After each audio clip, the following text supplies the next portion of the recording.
Welcome, welcome. We're going to take about 1 minute to let people join in and get connected to audio. Recording in progress.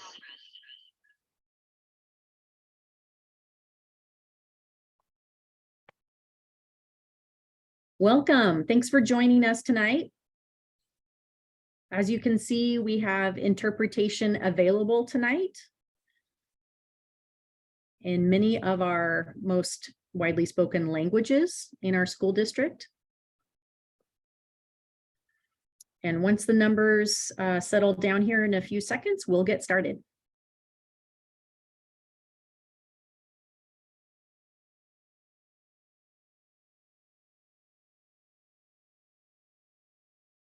Okay, I think we're about there. So I will turn it on over to Dr. Brynildsen to start us off. Thank you, Diane. As Diane said, welcome everybody. Thank you for taking the time to join us tonight to talk about school safety. We do have, as you can see, translators and interpreters with us tonight. So just a reminder to all of us that are presenting, if we could watch our pacing, and we will start with the land acknowledgement. So again, welcome. We would like to begin by acknowledging that we gather on the ancestral homelands of the Coast Salish peoples who have lived in the Salish Sea Basin since time immemorial.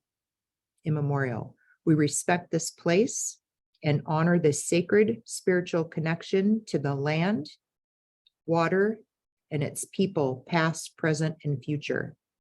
By acknowledging these lands and their original indigenous inhabitants, we reach back to our own indigenous roots and reflect on the impacts of colonialism in the lands from which all of our people come.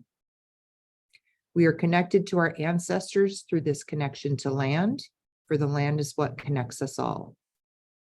Please join me in expressing our deepest respect and gratitude to the traditional people of this territory, the Snohomish and Tulalip tribes, for their enduring care and protection of the land which we currently share.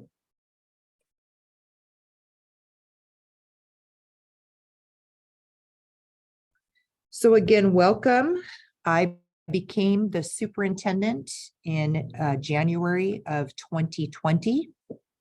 So 2 months before the pandemic.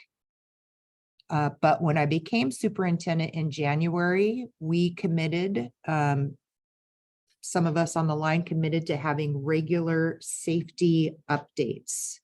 And so we were able to have 2 before the pandemic started. And then we brought these, the safety webinars back last spring. So last year we talked about student threat assessments and how schools respond to threats. We also had a session with a guest speaker to share social media safety information. Tonight, we are going to focus on student safety at school. And after we give a presentation, we're going to gather questions from you and answer as many as we can before our evening ends. So again, thank you for being here. And I would like to turn it over to Cindy Steigerwald, who is the Director of Transportation and Safety. Thanks, Cindy.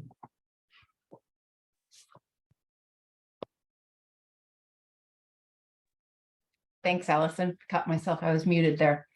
As Allison said, I'm the Director of Transportation and Safety for the school district, and I have the privilege of being able to say that for the next couple of months. I will be leaving the district in December, but I'm very happy to announce that we've been able to partner ahead of time with the Interim Director of Safety, John Poolman, and also the Manager of Safety and Security, Brett Stewart. This will help for an easy transition and make sure that we are continuing on with all of the work we are doing within safety. Also on our safety staff is our school resource officers. Mukilteo School District is in 3 different jurisdictions, and we partner with Snohomish County Sheriff and have Deputy Moore at Mariner High School. At Mukilteo Police Department, we have AJ Dodds, Officer Dodds at Kamiak. And for Everett Police Department, we have Officer Dutson at Explorer. Along with the SROs, we also have campus security staff.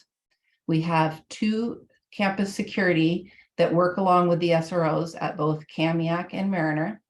We have a campus security person at ACES. And then we also have campus security at Voyager, Explorer, and Olympic View.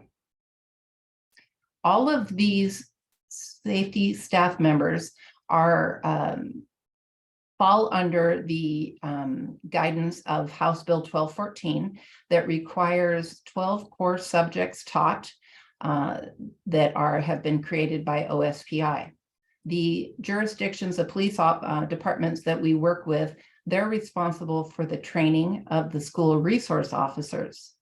We are responsible, Brett Stewart, the manager of safety and security, trains those same topics to our campus security. So it's nice to know how that partnership works together.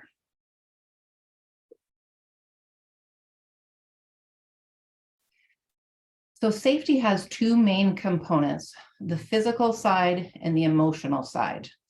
I'm going to talk a little bit about the emotional part of safety. Safety is a basic human need. We need safety for socially, emotionally, intellectually, and physically in order to thrive. So it's important, the feeling of safety in schools, to promote student learning and to support teachers to effectively teach. The interesting part, or what can be challenging, is safe is not a condition, it's a feeling. So how do we create that feeling in our schools?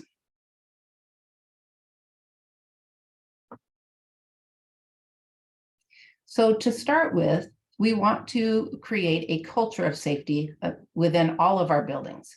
And that really breaks down to creating relationships and creating understanding within our team and having everybody work under the same guidance. We do that with bell-to-bell engagement and building relationships with our students, making sure that students are seen, are heard, are valued from the time they get to school until long after they leave our campuses. It's also important that we provide supervision in non-instructional areas.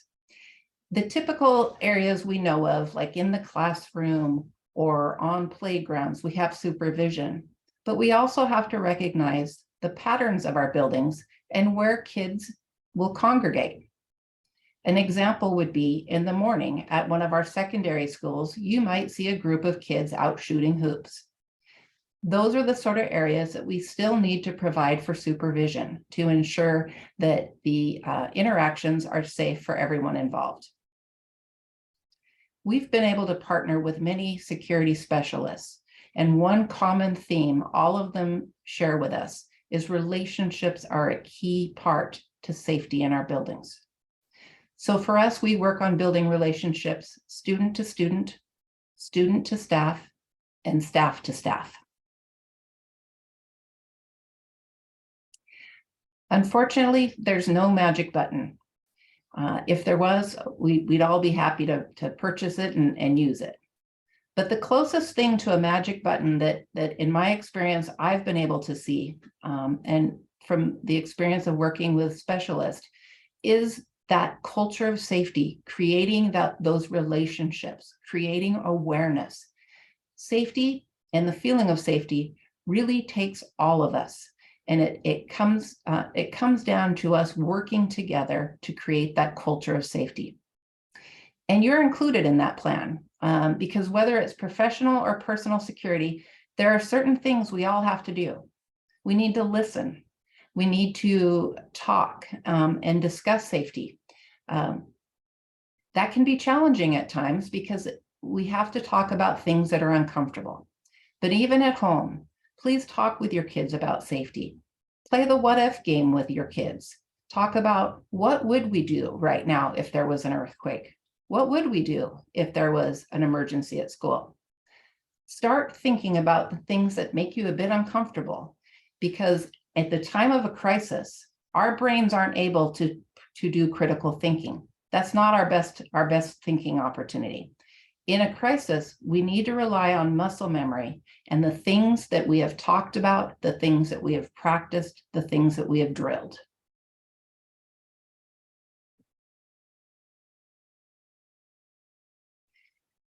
The phases of prevention, or excuse me, the phases of crisis are prevention, event, and recovery.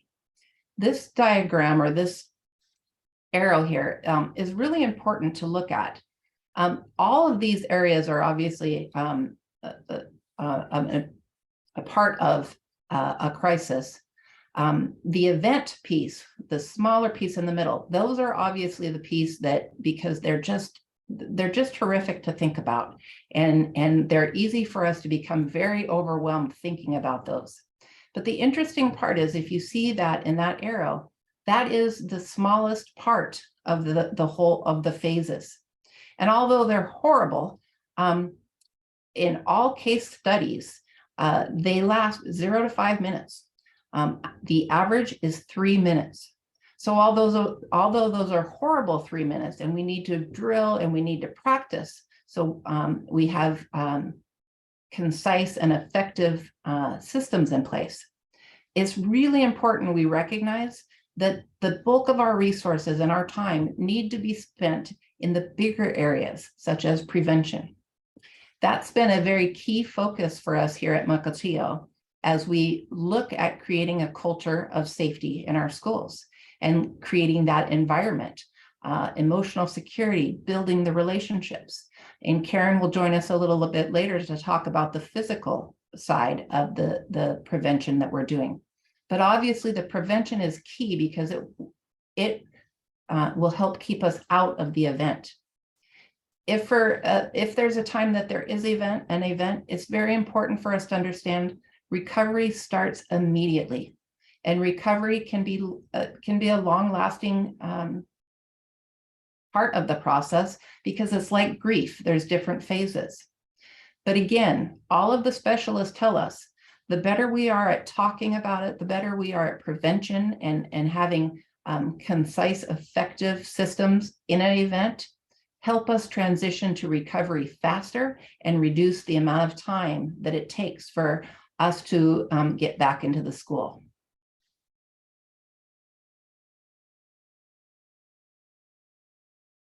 So how do we prepare? We prepare by having school plans, district safety plans, building safety plans that consider a variety of threats and situations. We do safety assessments of our buildings using crime prevention through environmental design. We've also contracted with security specialists to do assessments of our building. A huge key component is staff training.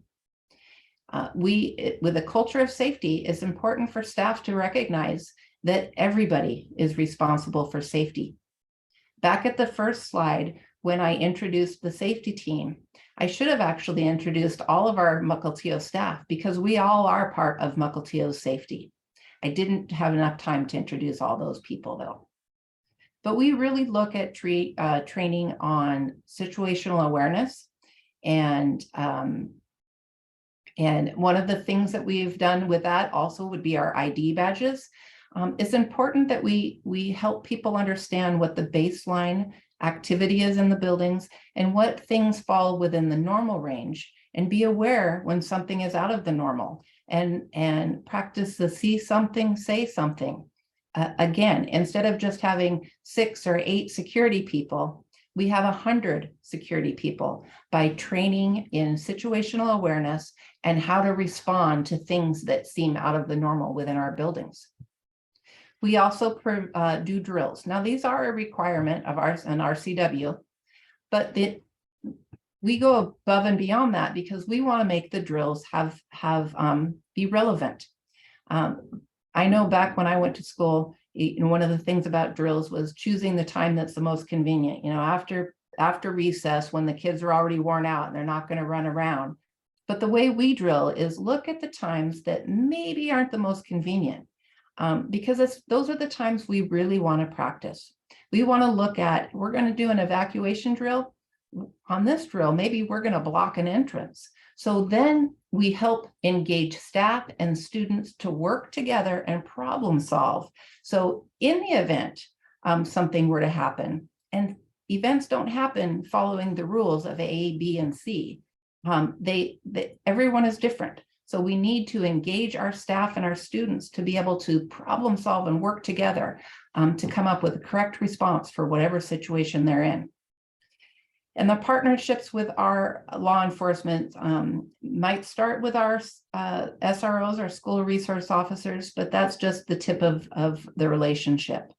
We work with our law enforcement and collaborate regularly to share what community concerns are, things we see, things we hear, so we can check in with them, they check in with us. And then also we partner with them to help provide training.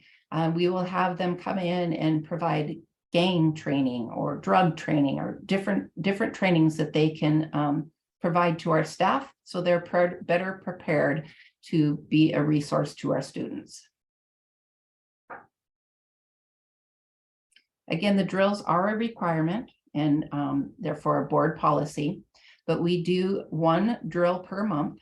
The drills that we do are shelter in place, which are in case of an environmental emergency, when we need to shelter in the building and shut off air supplies, like HVAC system. We still allow air. And then a lockdown situation. Lockdown situations can be because there's an immediate threat directed at the building, or if it's a lockout, it's because there may be some neighborhood activity that we want to make sure our perimeters are secure, but the activity inside the buildings are more similar to normal. We do evacuations, which would be for fire.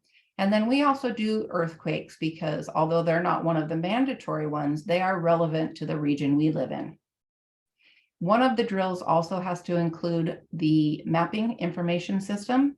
And that is really a system that helps identify what our critical systems in the building are. For instance, in an earthquake, we may need to shut off our gas. So those mappings tell us where all those critical systems are and how to turn them off if needed. And finally, we have our emergency operation plan. This has been a long process. It took about a year. And it started with a committee of Mukilteo staff led by our previous manager of safety and security, and this group identified 22 different types of incidents. These incidents were using the all hazards approach, considering natural, environmental, or man-made emergencies.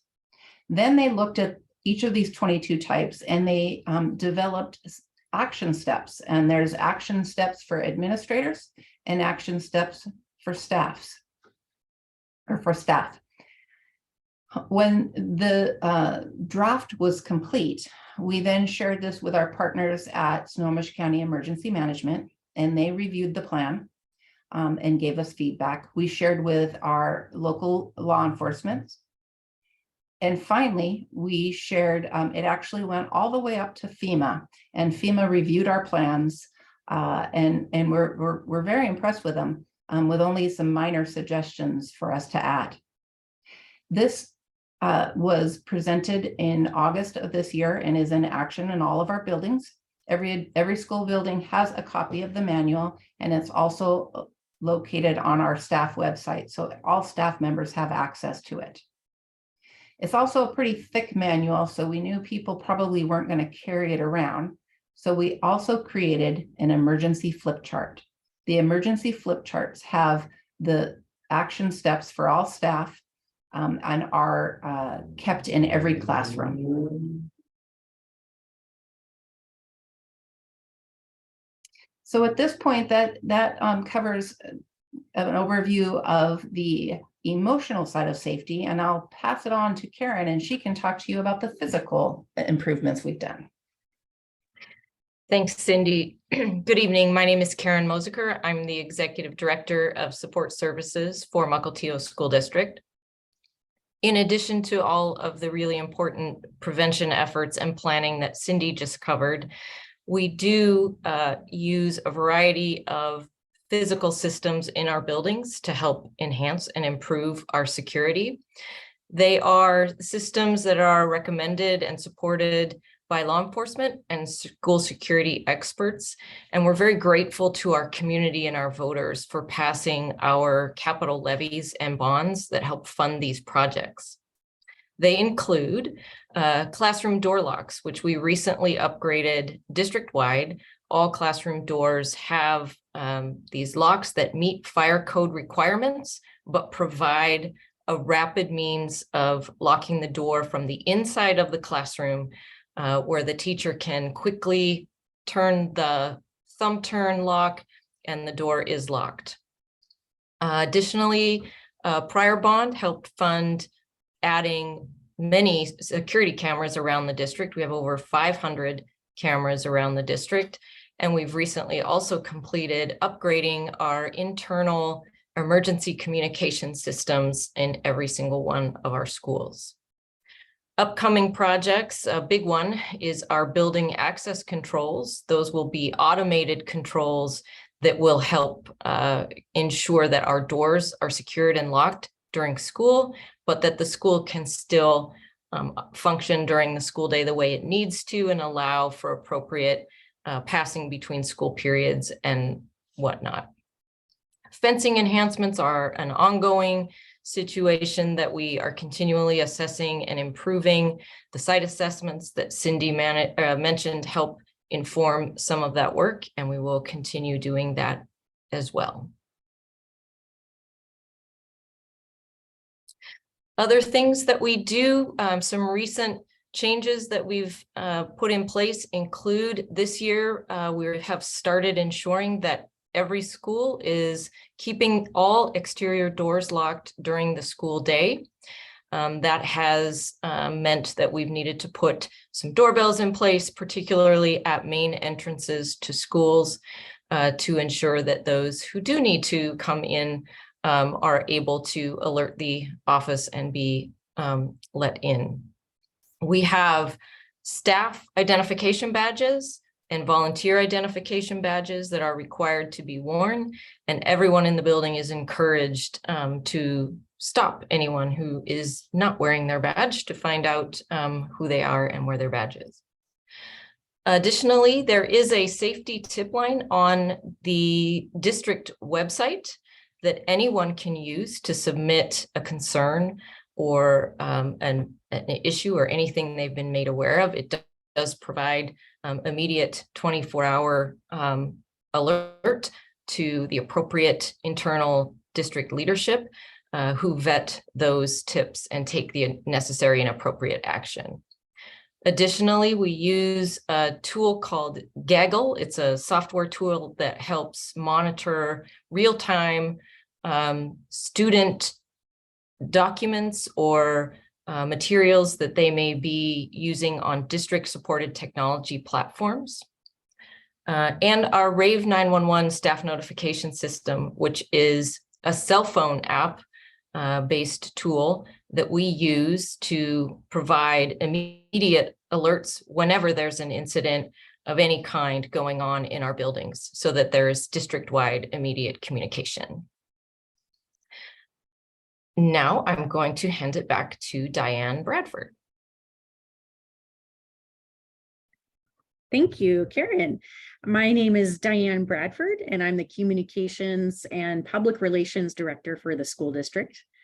And I just want to add on to something that Karen said about the Rave 911 tool that we use. The really important piece of that one is also that it's tied in directly to our 911 call centers.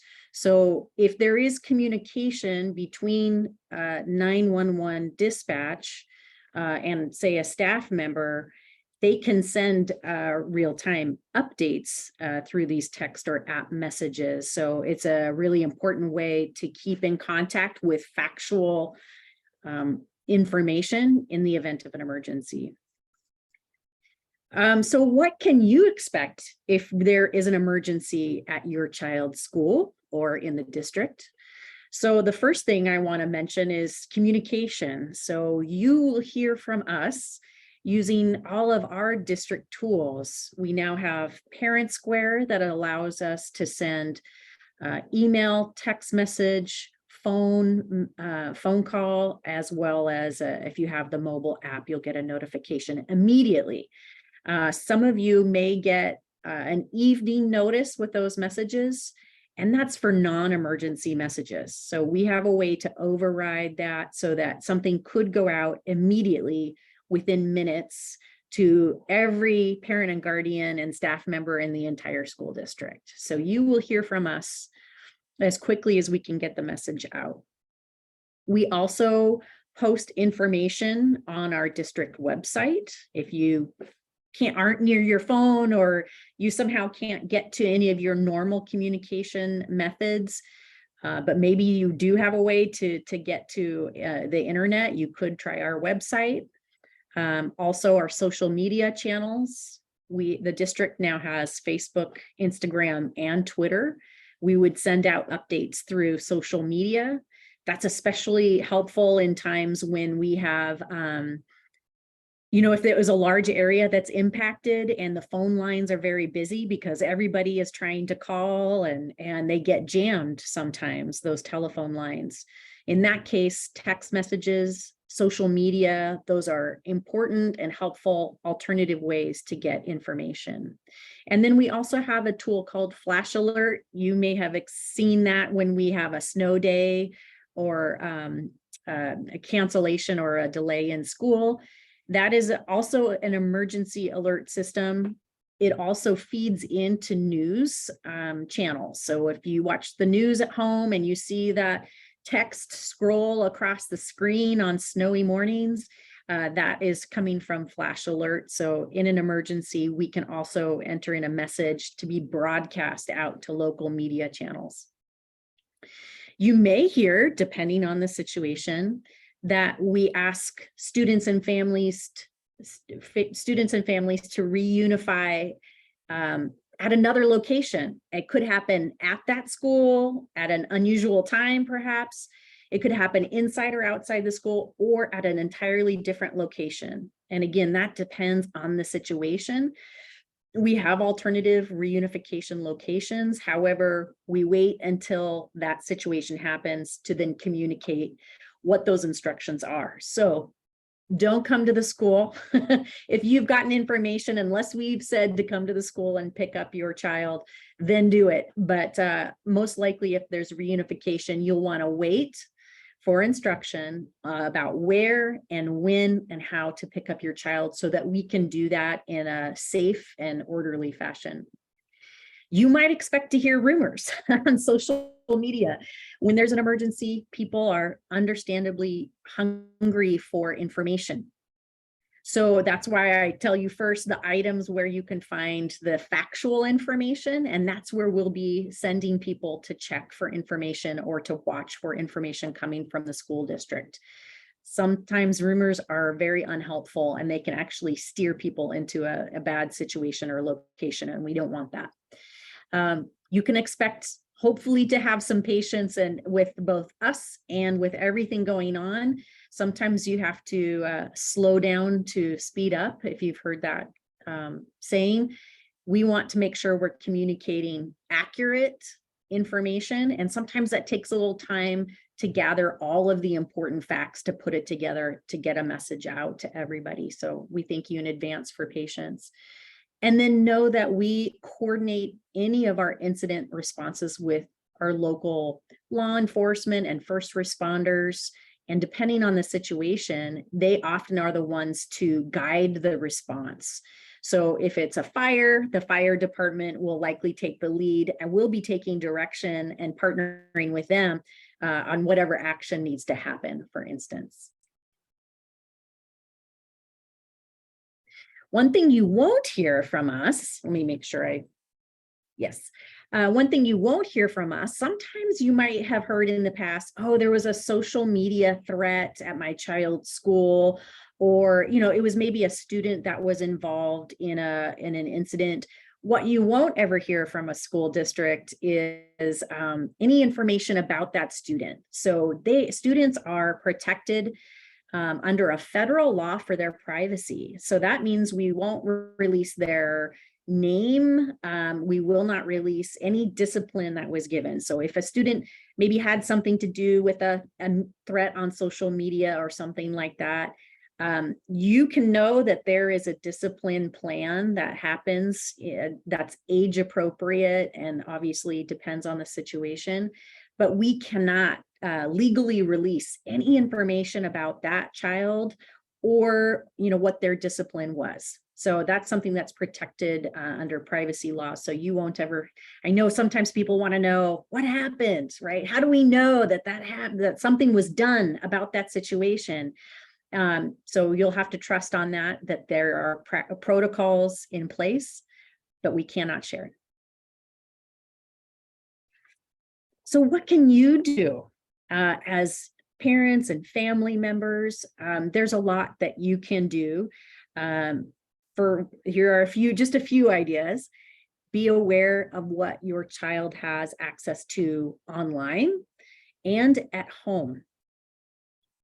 Parents are sometimes surprised to find out maybe something a way that their child has been communicating, or they might believe they don't have a social media account and then come to find out they have one that just has not been shared with the parent. That does happen. So I would just ask all family members to be observant, ask questions, and be smart about that. We also find that some students come in with weapons, real or pretend. Neither are okay to have on the school bus or at school. But be aware what your child has access to and what they are taking to and from school in their backpacks. You can also help make sure and enforce the message with your children of if they have a concern or they know something, how to report it. Find a safe adult. It can be a safe adult at home, an adult at school, but make sure they feel comfortable sharing their concern or knowledge with somebody. Be aware of their whereabouts, friends, and activities. It's really just staying involved and aware of what's going on. Report concerns to the school or the safety tip line or 911, as Karen said. We have people who monitor the safety tip line all the time. You can submit an anonymous tip, or you can include your contact information so we can follow up with you with questions or information. See something, say something, because that is the best way, right? We can only be so many places at once. We can never be everywhere. So that is the power of all of us coming together to keep watch and keep our communities safe. Make sure your contact information is correct with the school office. It would be a terrible thing to wait and find out in an emergency that we don't have the correct information for you and can't reach you. You can also practice safety at home in all kinds of ways, preparing for earthquakes, preparing for disasters, having an escape, like an evacuation plan. But you can also do a lot around just handling things safely, including any guns or weapons you might have at home. So to introduce you to somebody who can tell you more about this than I can, I want to introduce Erin Sangi. She is both a parent in our district and she is also a PTSA co-president. She's also a Be Smart advocate and representative, and I'll let her tell you about what that means. Erin? Thank you, Diane. I hope everyone can hear me okay. My name is Erin Sengi. I have 3 kids in the district at OV Middle School and Mukilteo Elementary, and I volunteer there as an art docent and PTA officer, and I volunteer for the Be Smart program. And I'm so grateful when the school district lets me share this information with families because it's so important. Be Smart is a nonpartisan program that brings together all responsible adults concerned about kids, guns, and safety The program is endorsed by the National PTA and aligns with the Washington State PTA's legislative priorities to reduce gun violence and suicide. Safety at school is super important, but Be Smart talks about what we can do at homes and where our kids visit to keep them safe. And I'm going to share just a little bit from the Be Smart presentation tonight, but besmartforkids.org has lots of information and resources. And if you would like more information on sharing the presentation or materials with an organization you're involved with, please get in touch with me at besmartsnowco@gmail.com. And I know these topics are difficult to talk about and to hear. So if you need to step away and care for yourself, please do. In the US now, firearms are the leading cause of death for children. And 2020 was more people died from gun-related injuries that year than any year on record. So now about 1,800 children under 18 are killed with guns every year. It's about 5 children every day. And the majority, 1,000 of those deaths, 54%, are homicides, but about 700 are firearm suicide and 100 are unintentionally shot and killed.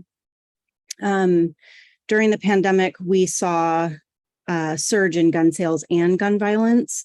Americans bought about 41 million guns between 2020 and 2021. And I say that because now roughly 30 million American children live in homes with firearms, up from around 7 million in 2015. And a shocking 4.6 million of those children live in a household with at least one loaded and unlocked gun. So in between August 1st and October 31st last year, there were the most instances and people shot on school grounds since the Everytown Research organization began tracking in 2013. And we know from FBI analysis that at least 75% of incidents at K-12 schools, the perpetrator was a current or former student, and that in 3 of 4 cases, they used a firearm they took from a parent or close relative's home. And in half of the incidents analyzed, the gun was easily accessible or not stored securely. So the Be Smart program tells us how we can prevent unintentional injuries and violence and suicide. Let's see if we can go backwards, I think, to the SMART. I don't know. Where are we? There we are. Okay. So S is for secure all guns in your homes and vehicles. About 1/3 of homes contain at least one gun. So there's about 13 million households with children, or 30 million. I guess that's an old statistic. And guns should always be stored securely, which means they're inaccessible to children. Hiding a gun is not securing a gun. So secure storage is unloaded, locked, and separate from ammunition. Biometric locks with a fingerprint are the most secure. Trigger locks and cable locks are not as effective with older children and teens. At least 2 guns are stolen every 15 minutes, and more than half of those are taken from cars. So getting secure storage specifically for cars from a retail or sporting good or gun range licensed legal provider would be great. M is for model responsible behavior. If you have a gun in your home, you cannot rely on curious children to not find that gun. Kids know where their parents store their guns, and more than 1/3 of children reported handling the parents' guns without the knowledge of their parents. Nearly 1/4 of parents didn't know their children had handled a gun in their home. So it's always the adult's responsibility to prevent unauthorized access, not a curious child's responsibility to avoid. Talk to your kids about gun safety, but remember, it's a precaution and not a guarantee. Young children who go through a week-long safety training course are just as likely as children with no training to approach and play with a handgun if they find one. So teach your child to never touch a gun if they come across one, real or pretend. Always assume a gun is loaded. Teach them to alert an adult, and give them tools to get out of a dangerous situation. And even if you don't have firearms in your homes, A is for ask about the presence of guns in other homes your child visits. As caregivers, we talk about things like allergies, pets, pools, car seats, screen time, supervision, alcohol, all of that. And asking about firearms needs to be part of that conversation. If it's awkward at first, try asking over text or email and just practice until it becomes normal.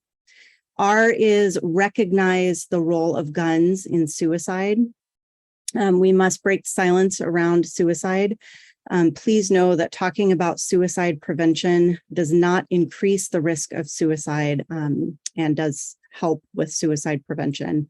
And access to a gun can mean the difference between life and death, especially for children. Firearm suicide is uniquely lethal.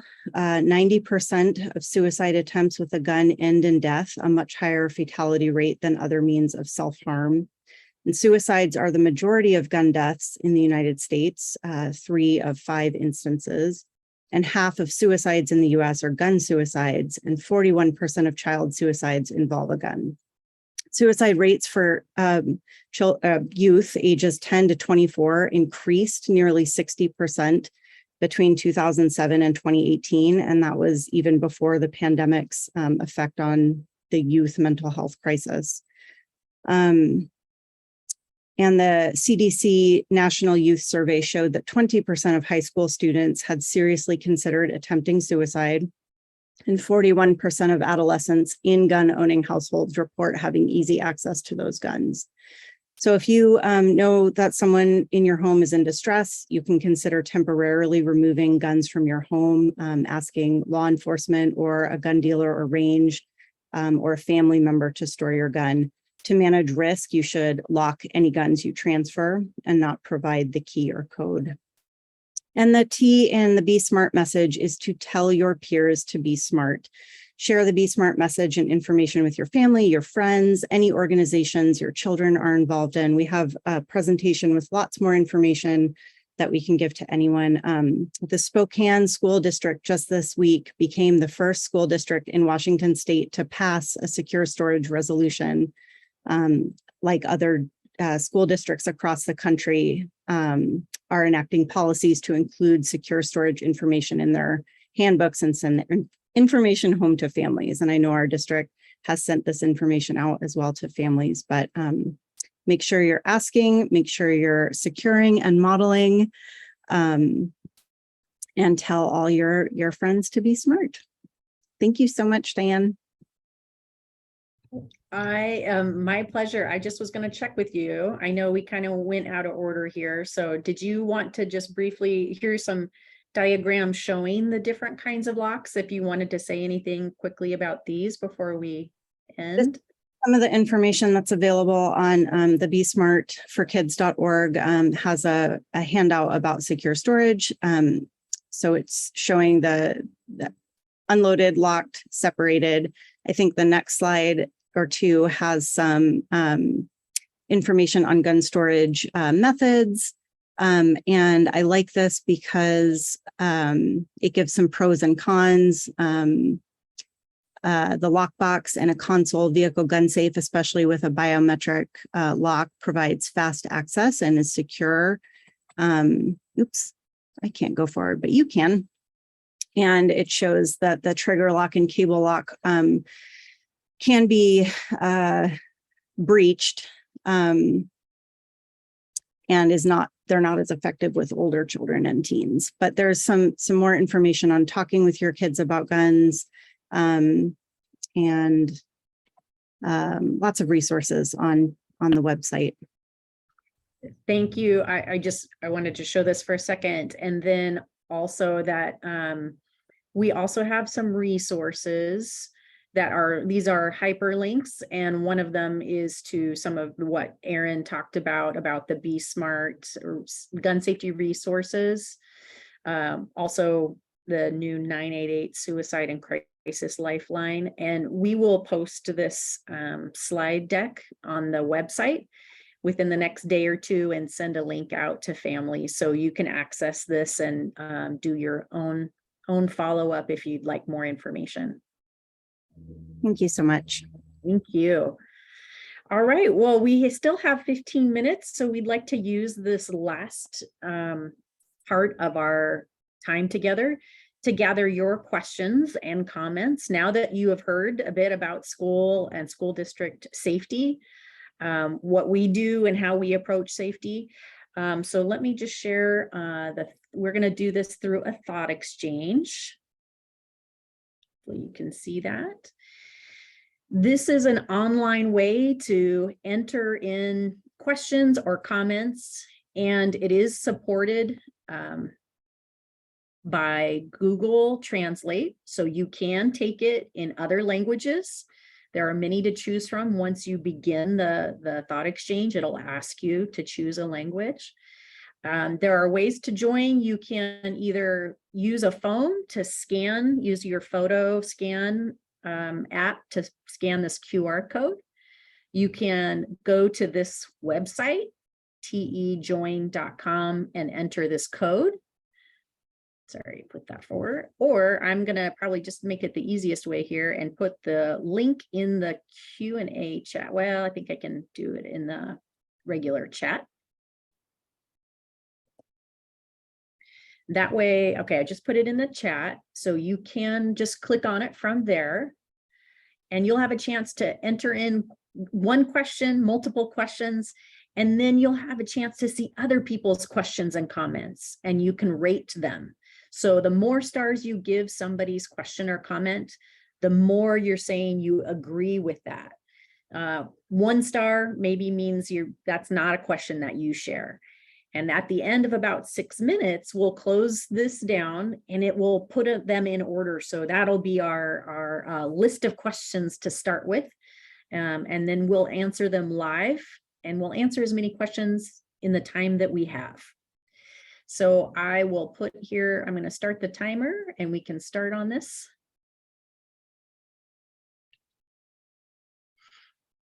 And just to make sure, hopefully you can see this okay. Allison, Karen, you can see that, the thought exchange? Okay, super.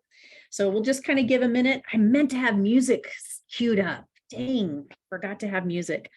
You'll have to imagine your own mood music while I'll see if I can fish some out here while we give some time for you to do this thought exchange.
right, just a little less than 1 minute. So go ahead and wrap up your last comment or question and or finish your rating.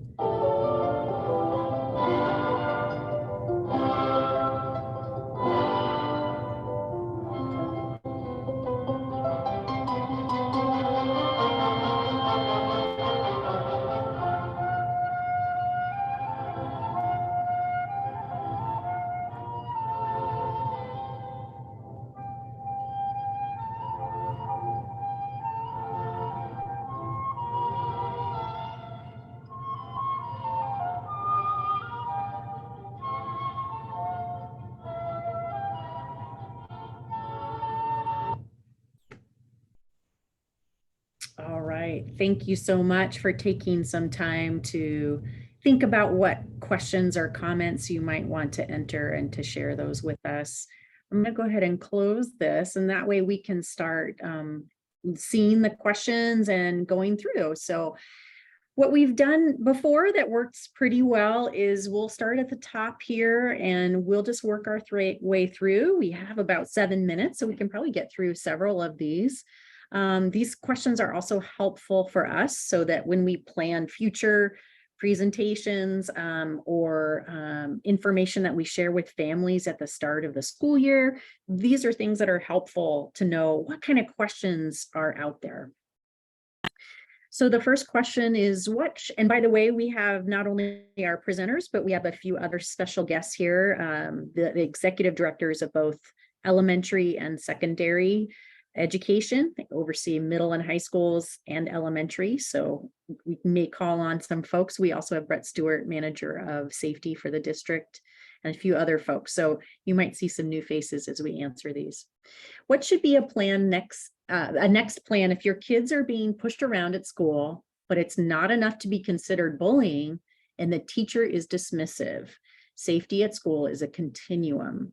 So I'm going to phone a friend on this one. So Scott, since you oversee elementary education, would you be willing to answer this?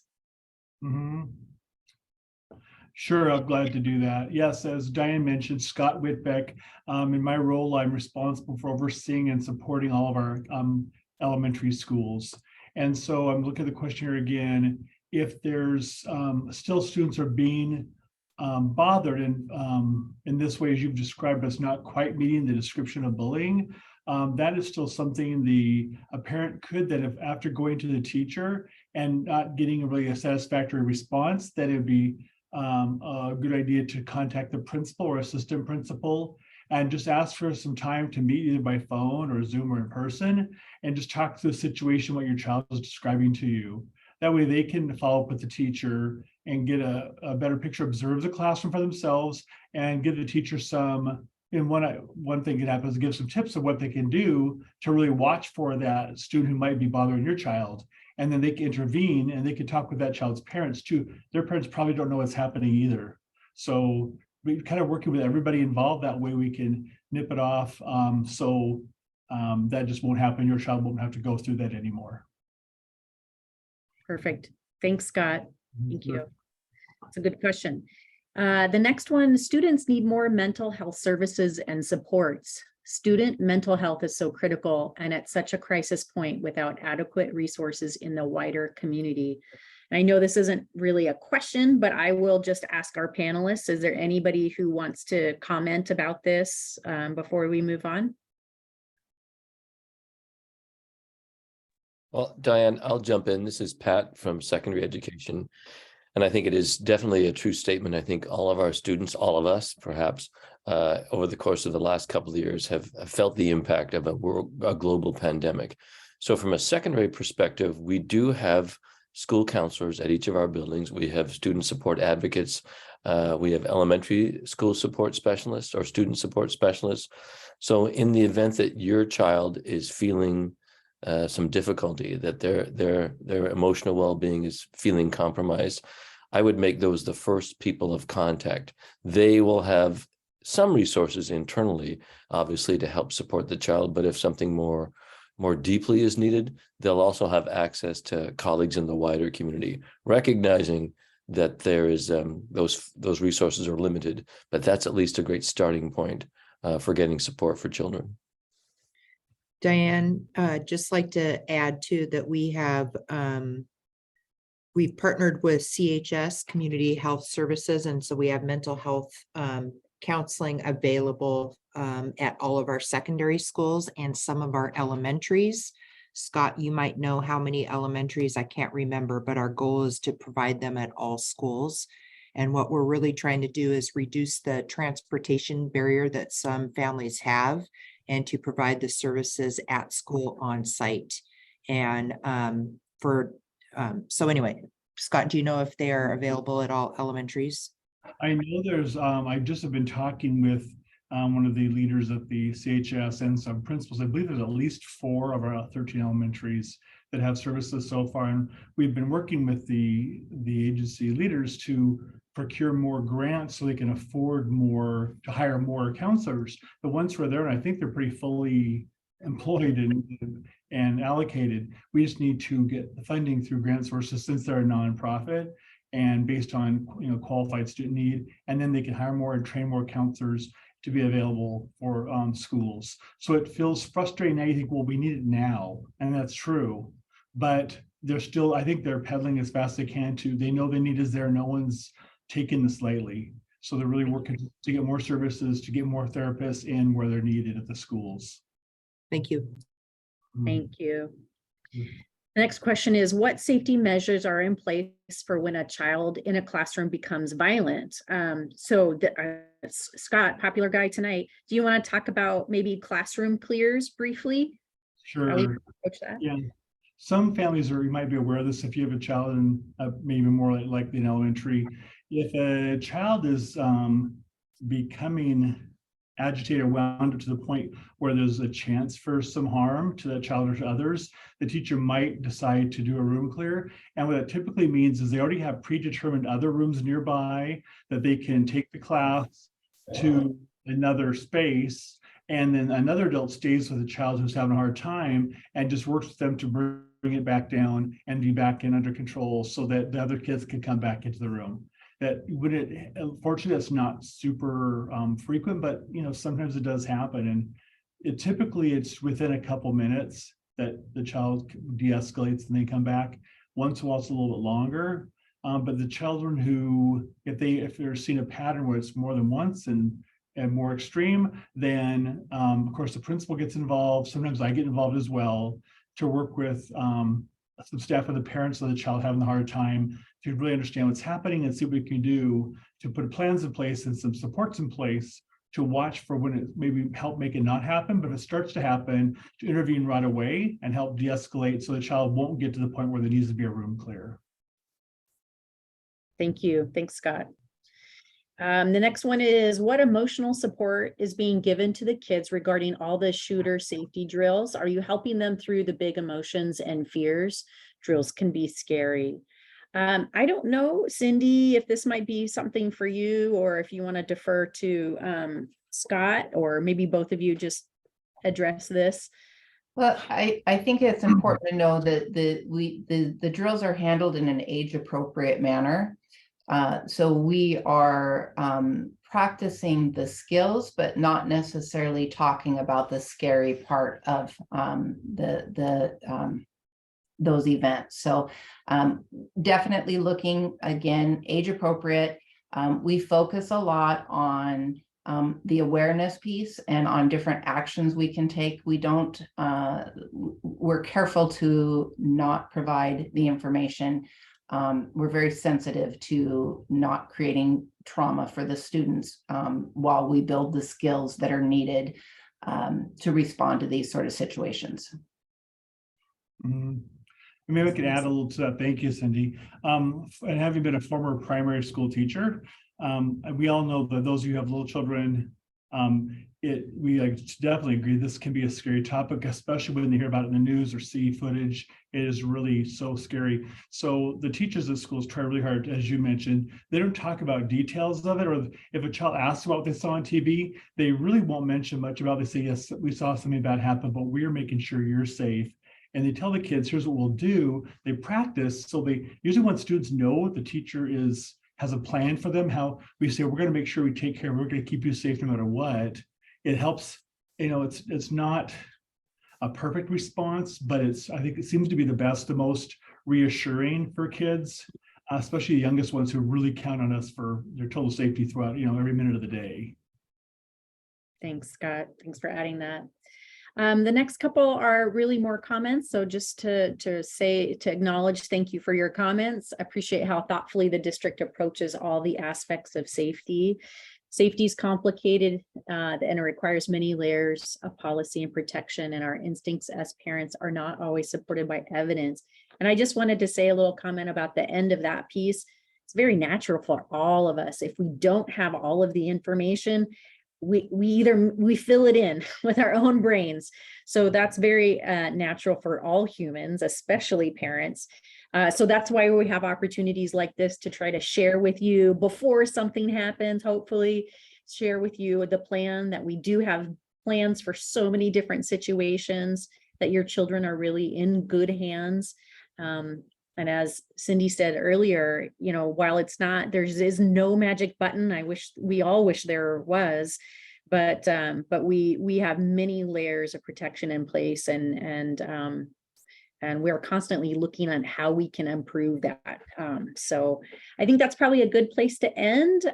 So if you have any questions that were not answered tonight, or you think of some later down the road, I will put my email in the chat, and you're welcome to follow up with me.